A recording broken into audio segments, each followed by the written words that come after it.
Hello guys, good day. Today is Wednesday.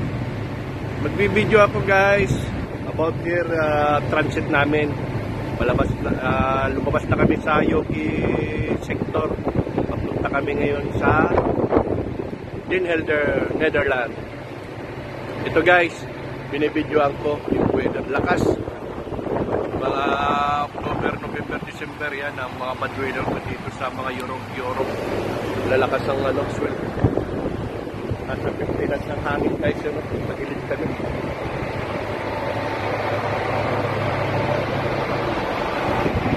Yan guys, okay yan yung mga dagat yan. Up and down kami dito guys. So wala muna trabaho. Lagi sa loob na. Sa loob muna kami sa akomodasyon. Yan guys. Okay. Yan.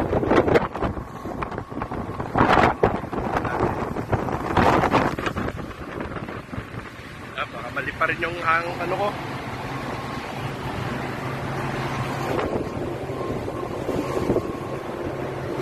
Yan, pakita ko lang guys yung swell ng siw sa dagat yan. Yan.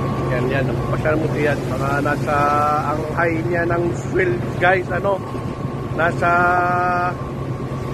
7.5 meters ang swell niya. Tapos ang hangin niya 50 knots. Okay, naglalaro siya 55 yan. Nagilid kami guys.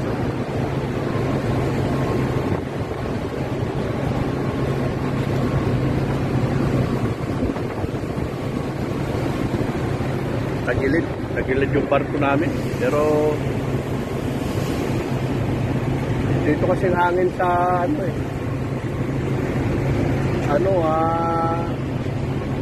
dito sa port side, dito ang hangin lakas.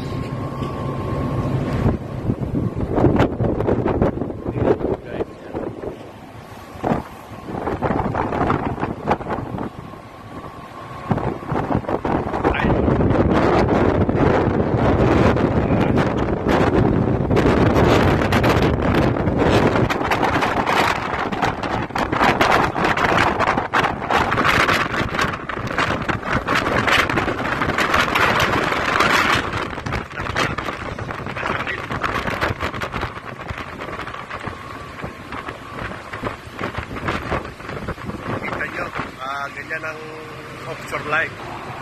Bad weather.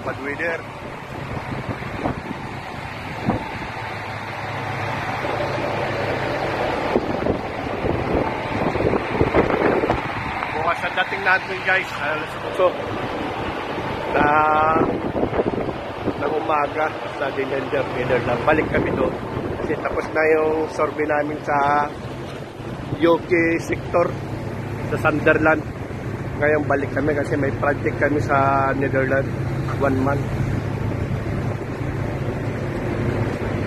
Nakita nyo guys, up and down yun, umumuti-muti. Salubong kami sa sa alon eh. Yan. Yan ba?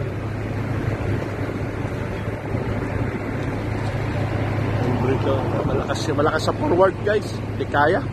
Ayaw ko pumunta doon. Malakas, halip pa rin ako.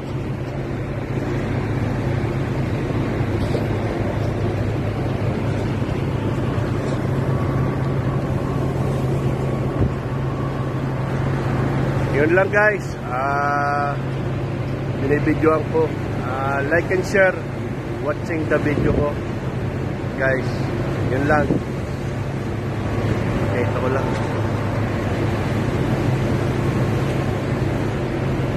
Kagabi wala pa itong bad weather kasi palabas pala kami ng Yoki sector.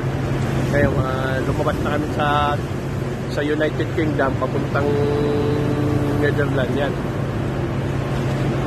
Lakas ng alon, sa lubong na namin yung bad weather.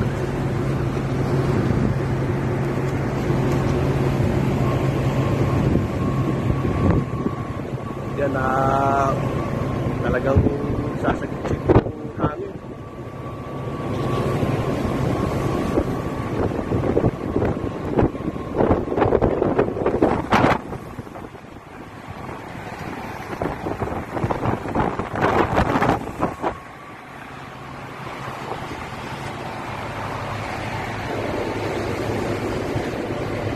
Okay guys, hanggang dito na lang tayo guys. Video ko medyo ano na ako ha, nilalamig na, malamig na dito sa labas. Okay, bye bye. Have a nice day. Thank you very much. Bye bye.